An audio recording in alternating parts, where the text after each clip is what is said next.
तो सबसे पहले good morning student. Today topic is energy level diagram for molecular orbitals. Molecular orbitals क्या होते हैं ये कल आप अच्छे से समझ चुके हैं, ठीक है ना। Molecular orbitals formed by the combinations of atomic orbitals, ठीक है। तो हमने एटॉमिक ऑर्बिटल्स को कंबाइन करके मॉलिक्यूलर ऑर्बिटल्स बनाए थे और साथ में हमने कुछ उसकी कैरेक्टरिस्टिक प्रॉपर्टीज के बारे में भी बात की थी कि किस तरीके से कॉम्बिनेशन होता है, कैसे हमारे एटॉमिक ऑर्बिटल्स होते हैं, कैसे मॉलिक्यूलर ऑर्बिटल्स बनते हैं, मोनोसेंट्रिक होते हैं या पॉलीसेंट्रिक होते हैं, सब कुछ हमने कंडीशंस कल देखी थी। इसके अलावा हमने मॉलिक्यूलर ऑर्बिटल्स का डायग्राम से पहले कल आपको बताया था LCAO मेथड। तो LCAO मेथड जो है, लीनियर कॉम्बिनेशन जो मेथड है, वही हम आज इस डायग्राम में अप्लाई करने वाले हैं, इसलिए आपको ठीक से इसको समझना है। दूसरी बात, मैंने कल आपसे कहा था कि आप कुछ फॉर्मूले लर्न करेंगे, जैसे कि हमारे जो 7 एटॉमिक नंबर तक है, यानी कि आप हाइड्रोजन से लेकर नाइट्रोजन तक अगर किसी भी एटम को आपको कंबाइन करना है और एनर्जी लेवल डायग्राम बनाना है, तो आपको फॉर्मूला कुछ लर्न करने के लिए कल दिया था मैंने। तो फॉर्मूला क्या है, उसके अकॉर्डिंग आप उसे इलेक्ट्रॉन्स की फिलिंग करेंगे। Sigma 1s, then sigma 1s anti bonding, sigma 2s, sigma 2s anti bonding, ठीक है। उसके बाद आता है pi 2px is equal to pi 2py। इन दोनों ऑर्बिटल्स की एनर्जी एकदम इक्वल होती है। दोनों ऑर्बिटल्स की एनर्जी कैसी होती है, एकदम इक्वल होती है यहाँ पर। उसके बाद यहाँ पर हम इसको इंक्रीजिंग ऑर्डर भी दिखा सकते हैं, तो आप इंक्रीजिंग ऑर्डर का साइन भी यहाँ लगा सकते हैं। सबसे लोवेस्ट एनर्जी है सिग्मा 1s की, उससे हायर है सिग्मा 1s एंटी बॉन्डिंग की, फिर सिग्मा 2s एंटी बॉन्डिंग, फिर नंबर आता है पाई 2px और पाई 2py का। ये दोनों ऑर्बिटल्स की एनर्जी सिमिलर होती है, इसलिए इन दोनों ऑर्बिटल्स को हमें एक साथ रखना पड़ेगा। उसके बाद आता है नंबर किसका, सिग्मा 2pz का। उसके बाद नंबर आता है हमारा pi 2px anti bonding is equal to pi 2py anti bonding. और सबसे हाईएस्ट एनर्जी जो है वो है सिग्मा 2pz एंटी बॉन्डिंग। तो हमें सबसे पहले ये कॉन्फ़िगरेशन लर्न करना पड़ेगा। कहाँ तक के लिए, एटॉमिक नंबर 1 to 7 तक के लिए। उसके बाद हम क्या करेंगे, इसी इलेक्ट्रॉनिक कॉन्फ़िगरेशन के अकॉर्डिंग इलेक्ट्रॉन्स की फिलिंग को करेंगे, ठीक है। इलेक्ट्रॉन्स की फिलिंग भरेंगे। यहाँ पर मैं अगर देखूं तो एनर्जी का इंक्रीजिंग ऑर्डर देखने पर मुझे समझ आ रहा है कि सबसे highest energy sigma 2pz anti bonding की होती है, ठीक है। अब मुझे क्या करना है, सपोज करिए मैं कार्बन का बनाना चाह रही हूँ मॉलिक्यूलर ऑर्बिटल्स, ठीक है। तो कैसे बनाऊंगी, फॉर एग्जाम्पल मुझे बनाना है C2, यानी कि ये मॉलिक्यूल C2 तब बनेगा जब C+ की कंबाइन होगी, ठीक है। समझ में आ गया। अब मुझे पता है कि 1C में 6 इलेक्ट्रॉन होते हैं और 6 ही इसमें है, तो ओवरऑल मुझे 12 इलेक्ट्रॉन्स को इस वाले कॉन्फ़िगरेशन के अकॉर्डिंग फिलिंग कराना है, ठीक है। अब मैं कहाँ से शुरू करूंगी, यहाँ से, ठीक है। तो सबसे पहले इलेक्ट्रॉन एंटर करेगा सिग्मा 1s में, और आपको पता है s का मतलब 2 इलेक्ट्रॉन जा सकते हैं, तो sigma 1s2, then sigma 1s2 anti bonding. उसके बाद आता है सिग्मा 2s2, फिर सिग्मा 2s2 एंटी बॉन्डिंग, कितने इलेक्ट्रॉन गए? 2। इसको थोड़ा बड़ा कर देती हूँ। 2 and 2 4 2 6 2 8। तो मैंने यहाँ सिग्मा 1s में 2 इलेक्ट्रॉन भेज दिए, सिग्मा 1s एंटी बॉन्डिंग में 2 भेज दिए, 2s में 2 भेज दिए, सिग्मा 2s एंटी बॉन्डिंग में 2 इलेक्ट्रॉन भेज दिए। मेरे 8 इलेक्ट्रॉन कवर अप हो गए। अब मेरे पास केवल 4 इलेक्ट्रॉन बचे हैं। 12 - 8 = 4। अब मुझे 4 इलेक्ट्रॉन को पहले यहाँ भेजना है। ये वाली शेल आएगी, तो pi 2px2 is equal to pi 2p/2। यानी कि मेरा जो कॉन्फ़िगरेशन है वो केवल यहीं तक जाएगा। क्लियर बच्चों? ठीक है। अब मुझे पता है कि मुझे जो ऑर्बिटल्स बनाने हैं वो कितने बनाने हैं? एक तो सिग्मा 1s वाला, एक सिग्मा 2s वाला और एक ये वाला। यानी कि मैं 3LCO कॉम्बिनेशन कराऊंगी। अब मैं थोड़ा सा इधर ड्रॉ कर लूं या मैं रफ कर दूं इसको बच्चों? आपको क्लियर हो गया? बताइएगा जरा। Yes ma'am. Yes ma'am. इसको रफ कर दूं या आप कॉपी कर रहे हैं अभी? मैम कर दीजिए। ठीक है।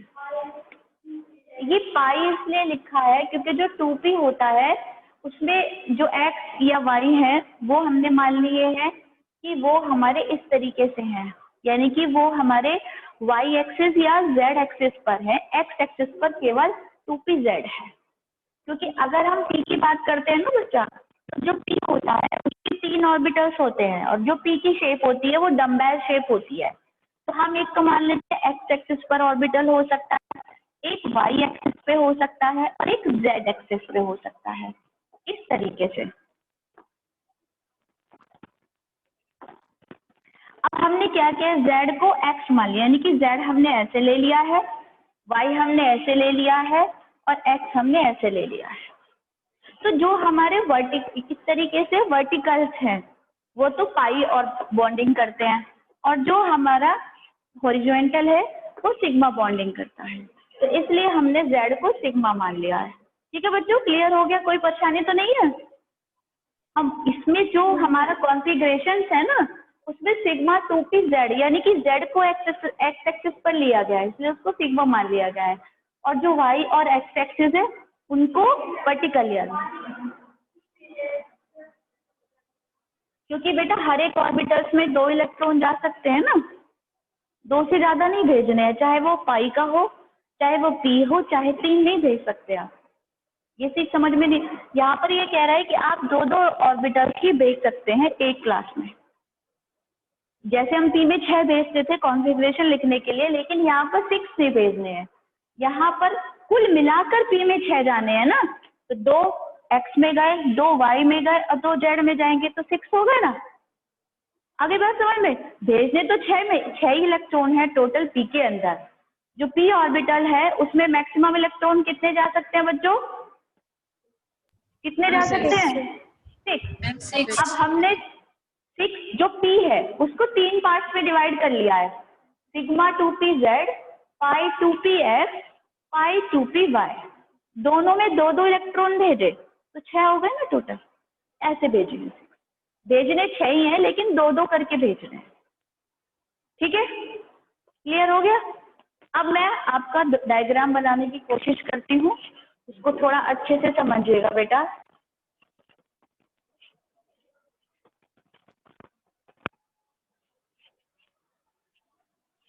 ये जो डायग्राम बनता है ये एनर्जी इंक्रीजिंग बेस पर बनता है। तो सबसे कम एनर्जी किसकी है? सिग्मा 1s की।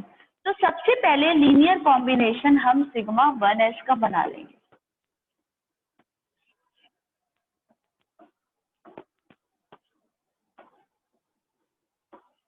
ये हमें पता है कि ये हमारा सिग्मा 1s है और ये हमारा sigma 1s anti bonding type का बन गया। तो यहाँ मैं ऐसे न दिखा के इसको ऐसे करते हैं, ये भी C है, ये भी C है और ये बन गया हमारा C2। ठीक है, अब हमें पता है कि अगर हम सिग्मा, ये जो ऑर्बिटल्स है पूरा इसको नाम दिया है हमने सिग्मा 1s। तो ये सिग्मा 1s बॉन्डिंग हो गया, ये सिग्मा 1s एंटी बॉन्डिंग हो गया। ठीक है, कुल मिला के सिग्मा 1s ऑर्बिटल्स में चाहे एंटी बॉन्डिंग हो चाहे बॉन्डिंग हो कितने मैक्सिमम इलेक्ट्रॉन जा सकते हैं? अगर हम C का कॉन्फ़िगरेशन देखें तो हो सकते हैं 1s2, 2s2, 2p2, यही होता है ना अबाउ के अकॉर्डिंग। तो सिग्मा 1s में एक एटम के पास 2 इलेक्ट्रॉन है, 2 इसके पास है, तो टोटल 4 इलेक्ट्रॉन है हमारे पास। तो हमने क्या किया, 2 इलेक्ट्रॉन को यहाँ भेज दिया, 2 इलेक्ट्रॉन को यहाँ भेज दिया, क्योंकि बेटा C हमारे पास C का कॉन्फ़िगरेशन होता है 1s2, 2s2, 2p2। अब इसका भी 1s2, 2s2, 2p2 है, इसका भी 1s2, 2s2, 2p2 है, ठीक है। तो इसका मतलब S में 2 इलेक्ट्रॉन तो इसके पास है और सिग्मा 1s में 2 इलेक्ट्रॉन इसके पास है। तो 1s का मतलब टोटल दोनों C के पास 4 इलेक्ट्रॉन है। तो 2 बॉन्डिंग में गए, 2 एंटी बॉन्डिंग में गए। पहले आप बॉन्डिंग में क्लॉकवाइज भेजेंगे, फिर बॉन्डिंग में एंटी क्लॉकवाइज भेजेंगे, जब वो कंप्लीट हो जाएगी शेल फिर आप एंटी बॉन्डिंग शुरू करेंगे, ठीक। एनर्जी का इंक्रीजिंग ऑर्डर बना रखा है हमने ये। अब आते हैं 2s में।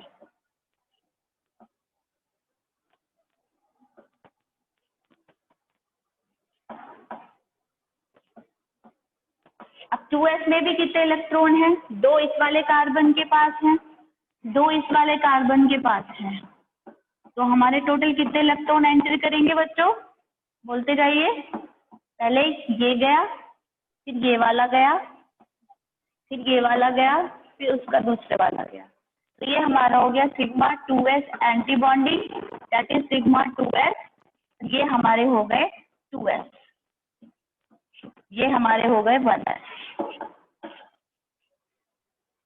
ठीक है, क्लियर आ गया। अब हमारे कितने इलेक्ट्रॉन फिलिंग हो गए? 2, 2, 4, 2, 6, 2, 8। भेजने कितने हैं? भेजे कितने हैं बच्चों, बोलिएगा। 12। अब हमें दूसरे जो 4 इलेक्ट्रॉन है वो कहाँ भेजने हैं, उसके लिए फिर से डायग्राम बनाएंगे। ऊपर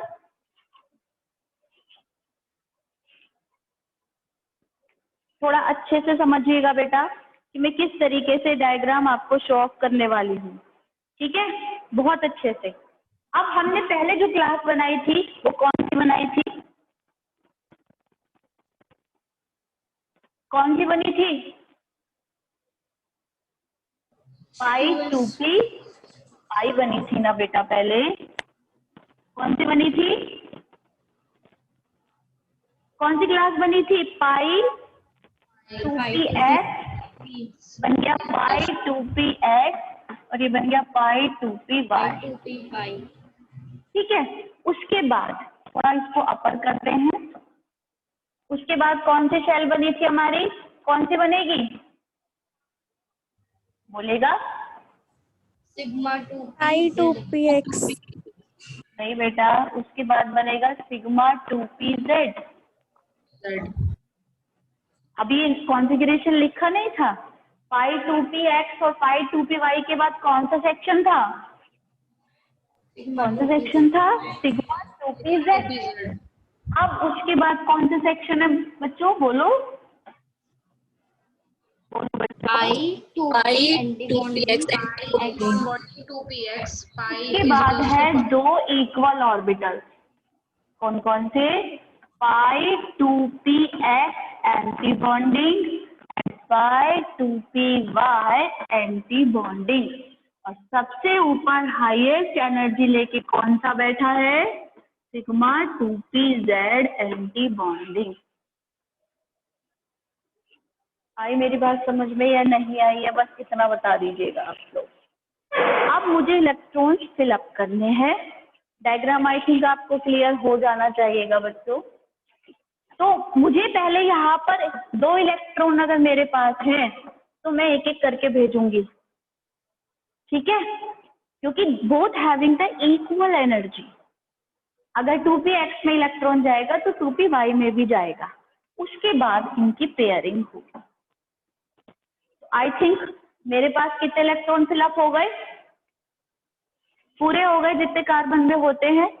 6 एक कार्बन के, 6 दूसरे कार्बन के, ओवरऑल मुझे 12 इलेक्ट्रॉन फिलअप करने से तो हो गए या नहीं हुए डायग्राम के अंदर? Yes, ma'am. हो गए। जो बाकी बचे हैं these are the vacant shell. ठीक है, अब मुझे बॉन्ड ऑर्डर निकालना है। तो बॉन्ड ऑर्डर कैसे निकलता है, मैंने कल भी बताया था आपको। बॉन्ड ऑर्डर हमें बताता है कि नंबर ऑफ बॉन्ड्स दोनों कार्बन के बीच कितने होंगे। क्या डबल बॉन्ड होंगे दोनों कार्बन के बीच, ट्रिपल बॉन्ड होंगे या सिंगल बॉन्ड होंगे। मॉलिक्यूल स्टेबल होगा बनने के बाद C2 या नहीं होगा, एग्जिस्ट करेगा नहीं करेगा, पैरामैग्नेटिक होगा या डायमैग्नेटिक होगा, वो सारी प्रॉपर्टी हमें यहाँ पता चल जाएंगी। ठीक है बच्चों, तो बॉन्ड ऑर्डर का मतलब होता है number of bonding electron minus number of anti bonding divide by. तो बॉन्डिंग कितने हैं यहाँ पर काउंट कर लीजिए, 2 4 6 8, कितने हैं बेटा टोटल 8। और एंटी बॉन्डिंग कितने हैं स्टार वाले, 2 and 2 4 4.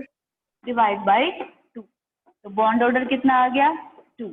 It having carbon and carbon double bond. इसका मतलब डबल बॉन्ड का मतलब है जितने भी ऑर्बिटल्स हमने फिलअप करे हैं ऑल आर द पेयर्ड।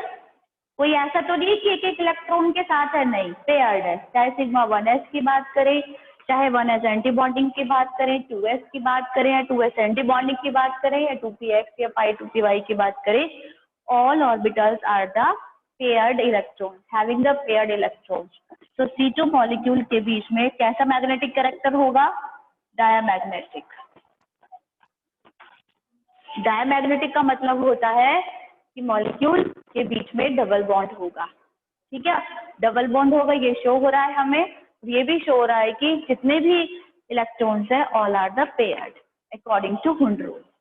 दूसरी बात कि अगर molecule number of the bonding electron is more than the anti bonding electron, so we can say this molecule will be the stable molecule. अब यहाँ हम देख पा रहे हैं कि बॉन्डिंग इलेक्ट्रॉन तो 8 है और एंटी बॉन्डिंग 4 है, इसका मतलब बॉन्डिंग ज्यादा है, इसका मतलब ये मॉलिक्यूल स्टेबल है। तो मॉलिक एनर्जी लेवल डायग्राम इस तरीके से प्रिपेयर होगा अप टू कहाँ तक के लिए, 7 के लिए। और इसमें हम कार्बन के बाद नाइट्रोजन तक ही फिलिंग कर सकते हैं।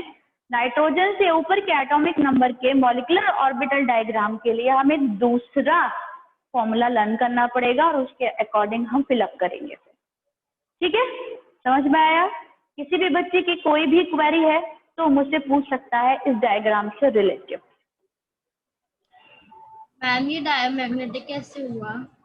डायमैग्नेटिक का मतलब है बेटा कि यहाँ पर जितने भी ऑर्बिटल्स हैं जहाँ पे इलेक्ट्रॉन फिलअप हो रहे हैं वो ऑर्बिटल्स में इलेक्ट्रॉन पेयर्ड है बेटा। देखिए आप हर जगह क्या शो हो रहा है बेटा आपको डायग्राम ब्लैक बोर्ड पे जो मैंने बनाया है। देखिए Yes. सिग्मा 1s में 2 है, सिग्मा एंटी बॉन्डिंग में 2 है, 2s में 2 है, एंटी बॉन्डिंग में 2 है, 2πx में 2 है। मतलब जितने भी इलेक्ट्रॉन्स यहाँ पर हैं सब पेयर्ड हैं, कोई भी ऐसा नहीं है कि एक सिंगल हो। अभी बात समझ में, इसलिए हम कह रहे हैं डायमैग्नेटिक कैरेक्टर है। All electrons are paired. So this molecular orbital diagram having the diamagnetic character. ठीक है, बताइए और किसी की क्वेरी हो तो। मैम अगर अनपेयर्ड इलेक्ट्रॉन होंगे हमारे, अनपेयर्ड इलेक्ट्रॉन मैं बनाती हूँ। अगर आपको मैं कहूँ बेटा आप C2 प्लस का डायग्राम बनाइए, आप C2 प्लस का डायग्राम बनाइए बच्चों। तो उसका मतलब क्या है, C2 प्लस का क्या मतलब हो गया कि एक इलेक्ट्रॉन डोनेट हो गया। तो यहाँ पर 12 इलेक्ट्रॉन थे पहले, लेकिन 1 इलेक्ट्रॉन चला गया तो इलेक्ट्रॉन बचे 11। तो कोई सा भी एक ऑर्बिटल अनपेयर्ड हो जाएगा, फिर हो जाएगा ना।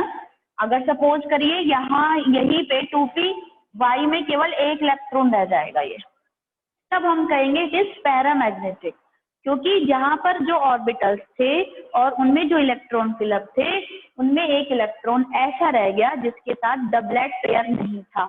तो this molecule having the paramagnetic character. Paramagnetic का मतलब होता है सिंगल इलेक्ट्रॉन, डायमैग्नेटिक का मतलब होता है डबल इलेक्ट्रॉन। आगे बात समझ में ताशी, क्लियर हो गया बेटा? तो अगर हमें डायग्राम हमारा माइनस में भी मिल सकता है, हमें प्लस में भी मिल सकता है, तो वहां पर आप उतने इलेक्ट्रॉन्स को आउट करके या इन करके अपना कॉन्फ़िगरेशन भरेंगे फिर इस डायग्राम के अंदर। ठीक है? अगर मैं कहूँ बेटा आप N2 प्लस का बनाइए, पहले N2 का बनाइए देन N2 प्लस का बनाइए, तो आपको डिफरेंस समझ में आ जाएगा। ठीक है? क्लियर है? मैम।